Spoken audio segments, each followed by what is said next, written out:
Երևանում է Եվրոպական հանձնաժողովի ընդլայնման եւ արևելյան հարևանության հարցերի գլխավոր տնօրենության ղեկավարի գլխավորած պատվիրակությունը Գերտ Յան Կուպմանին ընդունել է փոխվարչապետ Մեհեր Գրիգորյանը։ Կողմերը քննարկել են կառավարության խաղաղության խաչմերուկ նախաձեռնության իրականացման հետ կապված հարցեր։ Կարևորվել է Եվրոպական միության, Հարավային Կովկասի եւ Ասիական տարածաշրջանի միջև տնտեսական, տրանսպորտային, էներգետիկ եւ մալուխային կապերի ընդլայնման անհրաժեշտությունը։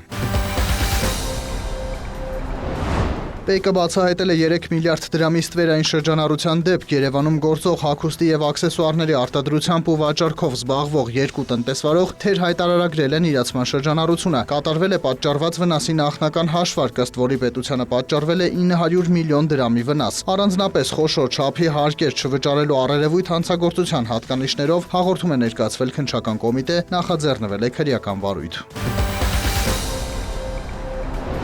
Այս տարվա առաջին եռամսյակի տվյալով մեր երկրում 782,100 աշխատատեղ կա։ Միայն մարտի կտրվածքով աճը նախորդ տարվա նույն ամսվա համեմատ 7,8% է։ Ընդ որում դինամիկ աճը պահպանվում է 2021-ից սկսած։ Էկոնոմիկայի նախարար Գևորգ Պապոյանի պնդմամբ գրեթե բոլոր ոլորտներում աշխատատեղերի աճ է գրանցվել։ Մոտ 6000 աշխատատեղ ավելացել է մանրածախ առևտրում, ավելի քան 1200 նոր աշխատատեղ է ավելացել ծրագրային ապահովման ոլորտում, մոտավորապես 4400 աշխատատեղ ավելացել է շինարարության ոլորտում եւ պետական եւ մասնավոր շինարարություն։ Ես ի նկատի ունեմ 1700 աշխատատեղ ավելացել է հանրային սննդի ոլորտում եւ առողջապահության ոլորտում ունենք ավելացած մոտավորապես 2400 նոր աշխատատեղ եւ հետաքրքիր է նաեւ ֆինանսական հատվածի ցուցանիշները, ֆինանսական հատվածում ավելացել է մոտ 1200 նոր աշխատատեղ։ Նույն ֆինանսական հատվածում էականորեն աճել է ամսական միջին աշխատավարձը նախորդ տարվա համեմատ ավելի քան 33%։ Ոչ առևտրային գործունեության, առողջապահության, շահումով խաղերի, հանրային սննդի ոլորտներում աշխատավարձի աճը 3-ից 5%-ի սահմաններում է։ Մոտ 10%-ով նվազել է հագուստի արտադրության, 3.5%-ով շինարարության, 2.6%-ով մանրածախ առևտրի ոլորտների աշխատավարձերը։ Մյուս ոլորտներում այս եւ նախորդ տարվա մարտին աշխատակիցները նույն չափ են վարձատրվել։ Նախարար Պապոյանը մեկ այլ ցուցանիշ է ներկայացրել։ Նախորդ ու այս տարիների մարտի համադրությամբ 0.1%-ով նվազել է մինչև 150,000 դրամ ստացող աշխատողների թիվը, որոնք սակայն ընդհանուրի գրեթե կեսն են։ 150,000-ից ավելի աշխատավարձ ստացողների թիվն ավելացել է 8.2%-ով, հասնելով 325,375-ի։ 2 միլիոն դրամ եւ ավել վճարվող աշխատատեղերը, եթե անցած տարի մարտին 11000-ից մի փոքր էր ավել, հիմա արդեն 12700-ից ավել է, այսինքն ավելի քան 1700 նոր աշխատատեղ է Հայաստանում հայտնվել, որոնք 2 միլիոն դրամից ավել աշխատավարձ են ստանում։ Նույնը վերաբերվում է կես միլիոնից մինչև 2 միլիոն հատվածում։ Եթե նախկինում մոտավորապես 75000 աշխատող ունեինք, որ կես միլիոնից 2 միլիոն աշխատավարձ էր ստանում, հիմա ունենք ավելի քան 14000 ավել, այսինքն 89400 աշխատատեղ ունենք Հայաստանում,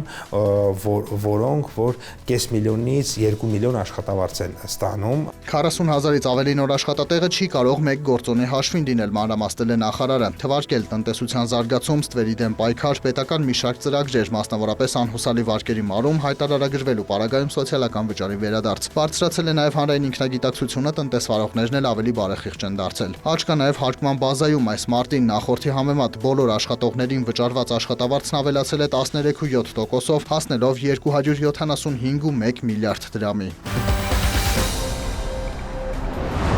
Զբոսաշրջության մեծ պոտենցիալ ունեցող 7 երթուղի առաջիկայում կունենա լավ ճանապարհ, գիշերատեղիներ, համեղ սնվելու ու հուշանվերների վաճառքի կետեր, տուրիստական ենթակառուցվածքների զարգացման նպատակով Համաշխարհային բանկը մեր երկրի համար մոտ 1 ամիս առաջ $100 միլիոն վարկ է հաստատել։ Պետության հետ միասին ընտրել են ուղղությունները Դիլիջան, Դվին, Գյումրի, Արենի, Եղեգիս, Ջերմուկ եւ Գորիս։ Այս ներդրումը հավելյալ եկամուտ կբերի տնտեսությանը, մարզերում հյուրընկալ բիզնեսներ կբացվեն, աշխատատեղեր կստեղծվեն, կանխատեսել է միջազգային ֆինանսական կառույցի հայաստանյան ղեկավարը։ Մենք տեսնում ենք, որ երկրում վերջին տարիներին մեծ ներդրումներ են արվել հանրային ծառայություններում, այնպես որ այն հիմա ապահովում է հնայի շուրջ 50%-ը։ Տուրիզմի, սպասարկման ոլորտում է այսօր աշխատում զբաղվածների 15%-ը։ Նախկինում նման ցուցանիշներ չեն եղել։ Մեր այժմյան խնդիրը տնտեսական այդ արդյունքը նաև մարզեր տանելն է, իսկ դրան կարելի է հասնել տուրիստին առաջարկելով այցելել նաև հեռավոր վայրեր, տեսնել ոչ միայն պատմամշակութային հուշարձաններն, այլև արշավների գնալ, ապրել գյուղացիների տանը, երկրում ավելի երկար մնալ ու շատ փող ծախսել։ Տուրիստական հոսքերը գրագետ սպասարկելը պետք գնահատականների համաձայն այս ծրագիրն ամեն տարի կունենա ավելի քան 1 միլիոն շահառու ներառյալ զբոսաշրջիկներն ու մեր բնակչությունը։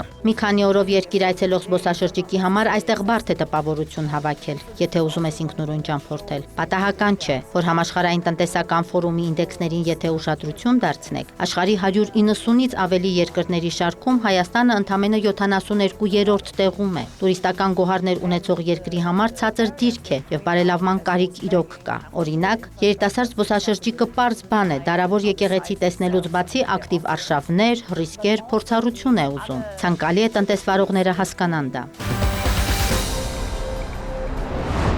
Տաշիրում գործող մարզական ակումբը 4 տարեկանից բարձր 120 սան ունի, որոնք տարբեր մարզաձևերում հաջողություններ են գրանցում։ Մարզադպրոցը նորոգվել եւ հագեցվել է անհրաժեշտ սարքավորումներով, Լոռու եւ Տավուշի մարզերում Եվրամիության տեղական դերակատարների զորեղացում հանուն զարգացման ծրագրով, Տաշիր Պլյուս տեղական ակտիվ խմբի տրամադրած դրամաշնորհի միջոցով եւ Շահառուի ֆինանսավորմամբ։ Տաշիր Պլյուս տեղական ակտիվ խումբը ֆինանսավորել է մոտ 40 դրամաշնորհային ծրագիր ուղղված գյուղատնտեսության, զբոսաշրջության զարգացմանը, համայնքի տնտեսական զորեղացմանը։ Ծրագրով Տաշիր քաղաքում սրճարանին կից հիմնվել է մանկական սենյակ, որտեղ կա նաև զարգացնող պատ, նպաստելու հատկապես հաշմանդամություն ունեցող երեխաների շարժողական հմտությունների բարելավմանը։ Տեղական ակտիվ խումբը միավորում է Տաշիր եւ Լոռի Բերդ համայնքների բնակավայրերը, ընդհանուր մոտ 25000 բնակչի։ ՄԱԿ-ի զարգացման ծրագրի աջակցությամբ տեղական ակտիվ խումբը ստացել է իրավական կարգավիճակ գրանցվել որպես հասարակական կազմակերպություն։ Համայնքապետարանի եւ ՄԱԿ-ի զարգացման ծրագրի աջակցությամբ նաև ձեռք է բերել տարածք։ Արդեն իրականացվել է կարողությունների զարգացման 20-ից ավելի դասընթաց։ ՄԱԿ-ի զարգացման ծրագրի, ՄԱԿ-ի Պարենի եւ գյուղատնտեսության կազմակերպության, ավստրիական զարգացման գործակալության եւ Եվրամիության ֆինանսավորմամբ Լոռու, Տավուշի եւ Շիրակի մարզերում ստեղծվել են 8 տեղական ակտիվ խմբեր, որոնք միավորում են տեղական իշխանությունների, բիզնեսի եւ քաղաքացիական հասարակության ներկայացուցիչներին, նպաստելով տարածքային համաչափ զարգացմանը։ Լոնդոնի բորսայում Brent ապրանքանիշի հուլիսի մատակարարումների ֆյուչերսների գինը նախորդ օրվա բորսաների փակման պահի ցուցանիշի համեմատ մնացել է անփոփոխ, կազմելով բարելի դիմաց $64.96։ Նյու Յորքի ապրանքային բորսայում WTI տեսակի նավթի հունիսի մատակարարումների ֆյուչերսային գինը նախորդ օրվա բորսաների փակման պահի ցուցանիշի համեմատ իջել է 0.1%-ով, կազմելով բարելի դիմաց $61.91։ Ոսկու միջազգային գինն աճել է 0.4%-ով եւ մեկ ունցիայի դիմաց կազմել $3242։ Բիտքոյնի արժեքը վերջին մեկ օրվա դրությամբ բարձրացել է 0.8%-ով եւ կազմել մեկ հատի համար $103,650։ Հայաստանի կենտրոնական բանկը տեղեկացրել է, որ մայիսի 13-ի տվյալով ամերիկյան դոլարը միջինն արժեցել է 388 դրամ 8 լումա, եվրոպական արժույթի գինը կազմել է 430 դրամ 96 լումա, ռուսական ռուբլու արժեքը սահմանվել է 4 դրամ 81 լումա։